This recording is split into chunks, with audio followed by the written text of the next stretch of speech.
Hi, and welcome to the Bible Tribe Word of the Day. I'm Denise Pass with Seeing Deep Ministries, where we see deep in a shallow world and overcome the battles of the mind with the Word of God.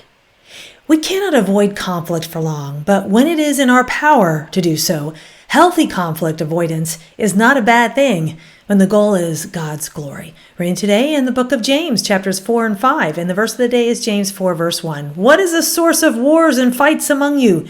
Don't they come from your passions that wage war within you? Word of the day is conflicts. It is the Hebrew word makh. It means fighting, strife, striving, combat, quarrel, controversy, contention. The Theological Dictionary of the New Testament says that this military term is also a term that represents physical conflict or strife with words on the basis of spiritual division. This is an enlightening definition, isn't it?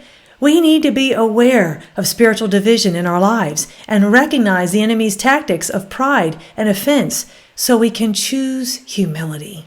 In our reading today, James instructs in some of the basic aspects of the Christian life. We are not to be a contentious people, but a humble people. We are not to seek to be rich in this world, but rich with grace, the hands and feet of Jesus. In chapter 4, James instructs on how to deal with fights. Submit to God. We don't like that answer, do we? Because when fights arise, we want justice. We want to prove that we are right.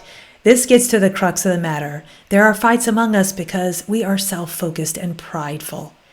Reading our verse of the day in a larger context, starting with James 4, verses 1 through 3. What causes fights and quarrels among you? Don't they come from your desires that battle within you? You desire but do not have, so you kill. You covet but you cannot get what you want, so you quarrel and fight. You do not have because you do not ask God. When you ask, you do not receive because you ask with wrong motives, that you may spend what you get on your pleasures. The goal in our disagreements should be God's glory, not ours. The goal in our fights should be to win the other person's heart, not to win the fight. Avoiding conflict can be a bad thing and a good thing.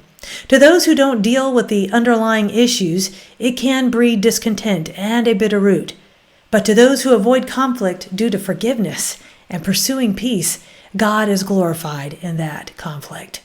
What passions rise within you that can cause you to lose perspective in the fights of this life?